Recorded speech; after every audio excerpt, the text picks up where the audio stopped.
સવળું થાય છે એ પહેલાના છે પરિણામો.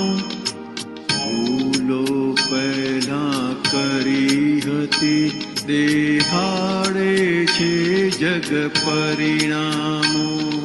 હિત કર મિત કર પ્રીત કર વાણી લાગે છે જગને મીઠી. સાથે આપણી ચોખ્ખી દાનત તો જ શકાય જગત જીતી.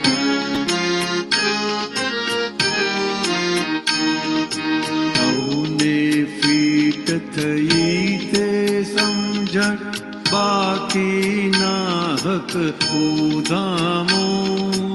અથડામણ છે અણસમજણથી મૂળમાં અહમ ટકરાણો.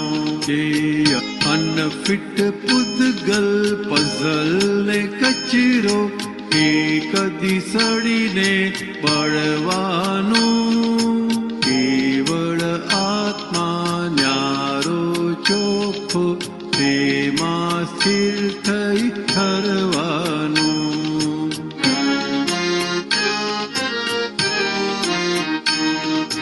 પોતાને જો જાતને જાળવ સરળ થતા સુખ પરિણામો.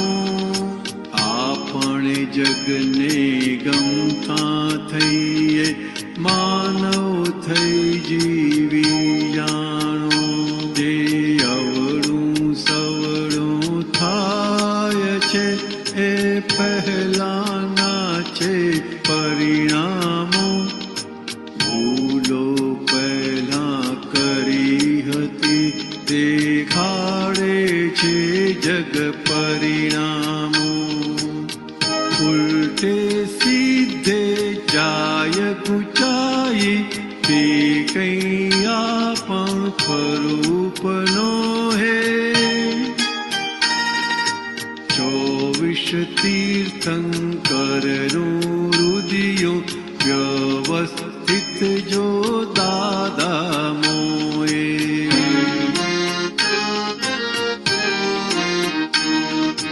24 તીર્થંકરનું રુદિયો વ્યવસ્થિત જો દાદા મોએ.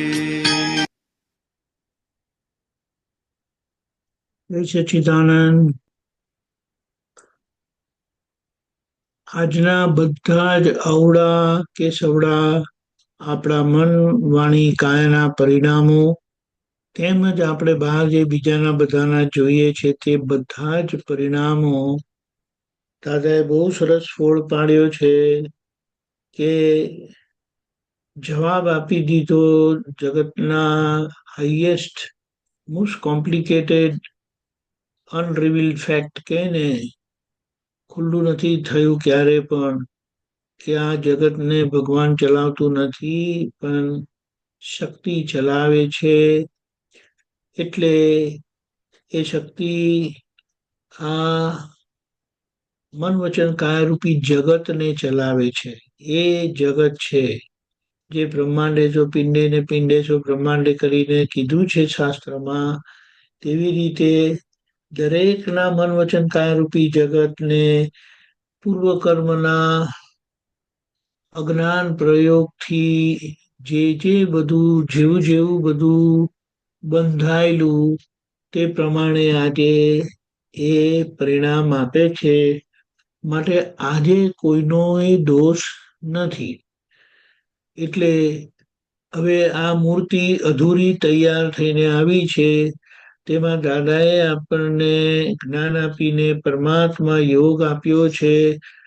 ભગવાનના ખોળામાં બેસાડી દીધા છે અને હવે કીધું કે દાદાની સમજણથી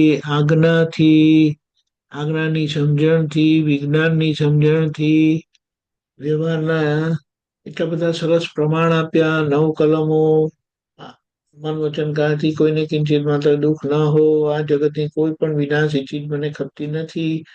એ બધા પ્રમાણ આપતા વ્યવહારની શુદ્ધિનો માર્ગ ખુલ્લો કરી આપ્યો આપણને.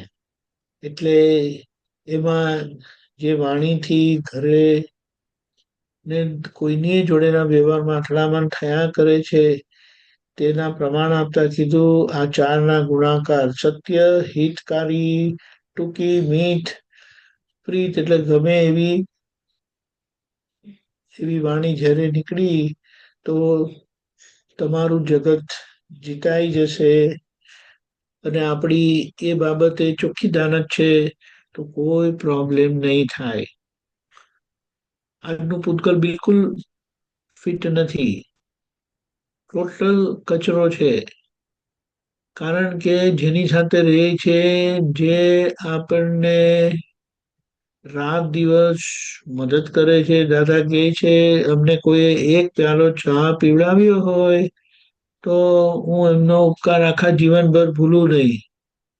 અને આપણને રાત દિવસ આપણા ઘરવાળા આપણને હેલ્પ કરે છે, ઉપકાર કરે છે, જાણે આપણને એમની કોઈ વેલ્યુ નથી. એટલે અહીંયા આવું પૂતગલ છે આપણું. અને કર્યું તો કંઈક તો એમાં શું મોટી ધાડ મારી એમ કરીને. પણ અહીંયા સમજણ આપી કે કેવી રીતે નિમિત્તનું ઉપકારીપણું આપણે સમજી લઈએ અને નિમિત્તનું ઉપકારીપણું જીવી જાણીએ તો બધા નિમિત્તો જ છે. અને એ નિમિત્તો જ આપણને ઉચકી રહ્યા છે, મોટા કરી રહ્યા છે. એટલે એ બધા નિમિત્તોની સામે આપણો લઘુભાવ એટલે આપણું એપ્રિસિએશન કે તમારા લીધે આ જે મને ફાયદો થયો. સૌથી મોટા ઉપકારી હોય તો દાદા ભગવાન, જેમણે આપણી કોઈ લાયકાત જોયા વગર પરમાત્મા પદ આપી દીધું. હવે એને જીવી જાણવાનું છે સમજીને. એટલે આજે પૂતગલ છે એની માથાકૂટ કે એક દિવસ ચડીને મરી જવાનું છે. એટલે આપણો હેતુ કે આપણું લક્ષ્ય શું રાખવું કે આત્માને ફોકસમાં રાખીને એમાં સ્થિર થવાનું છે કે તે હું છે ને બધા પણ એ જ છે. અને સાથે સાથે એ સમજણ સાથે આ પૂતગલને ચોખ્ખું કર્યા કરીએ, શુદ્ધિકરણ એની કર્યા કરીએ. અને શું કીધું કે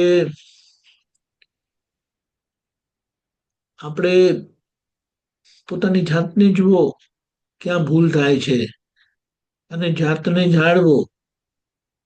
અને આપણે જો સીધા સરળ થયા એટલે કે બધાને અનુકૂળ થઈ ગયા. સૌને અનુકૂળ થયા એ જ સજાત્મા. આત્માના એટલા બધા પ્રકાર આપેલા છે ને દાદાએ અને કવિરાજે પણ એ બધા મૂક્યા છે કે જે આપણને બહુ સરસ બોધ આપે. એટલે કે સીધા સરળ થઈ જાઓ, બધાને અનુકૂળ થઈ જાઓ તો પછી માનવ થઈને જીવેલા કેવા છે. નહીં તો આ પ્રાણીઓ છે જ પોતાનું જ જુએ છે, પોતાને સર્વાઈવલ માટે બીજાને કંઈ પણ કરવા તૈયાર, ફિનિશ કરી નાખે. ત્યારે માણસ અને માનવતા આપણને શીખવાડે છે કે મારું કંઈ પણ થાય પણ મારા લીધે બીજાને દુઃખ ના થવું જોઈએ. એટલે બધાને અનુકૂળ થઈએ, બધાને ગમતા થઈએ. આજે ઉલટા સીધું જે બધું થાય છે એના પર મમતા એટલે એની ઓનરશિપ નથી કરવાની, પણ આપણી જવાબદારી છે. જેમ છોકરાઓ પ્રત્યે આપણી જવાબદારી હોય પેરેન્ટ્સ તરીકે, માતા પિતા તરીકે, કે એમને સરખા કરી દેવાના. એટલે પછી એ એમના કામે આગળ, માર્ગે આગળ. જગત બી કે છે એમને જોઈને કે વાહ, એમના માતા પિતાને કેવું પડે કે શું છોકરાઓને સંસ્કાર આપ્યા છે. એવી રીતે પોતાની જાતને સમજી લેવાની છે. ઇમોશનલ થવાનું નથી. ગમે તેવી ભૂલ થાય પણ અક્રમ વિજ્ઞાન દાદા ભગવાન પાસે, દાદાના વિજ્ઞાન પાસે ગમે તેવા કર્મના દોષમાંથી કાઢવાની, ચોખ્ખા થવાની દવા માર્ગ દાદાએ આપેલો છે. એટલે એનો પૂરેપૂરો લાભ લઈને પોતાનું એ ચોખ્ખું કરો. તો શું કીધું કે આ 24 તીર્થંકર ભગવંતોનું હૃદય, હાર્ટ, એમનો એક્સ્ટ્રેક્ટ, એમનું છેલ્લું તાત્પર્ય કે પ્રમાણ કે વિજ્ઞાન કે એ જે દાદાએ ખુલ્લું કર્યું, જગત નિયંતા વ્યવસ્થિત શક્તિ, એ આપણને દાદા સ્વરૂપ બનાવશે. જેવા દાદા એવા, એટલે આપણને પરફેક્ટ વિતરાગ બનાવશે. એટલે આ અવળું સવડું જે થાય છે એનાથી કંઈ ભડકવાની જરૂરત નથી. દાદાની સમજણે જીવી જાઓ.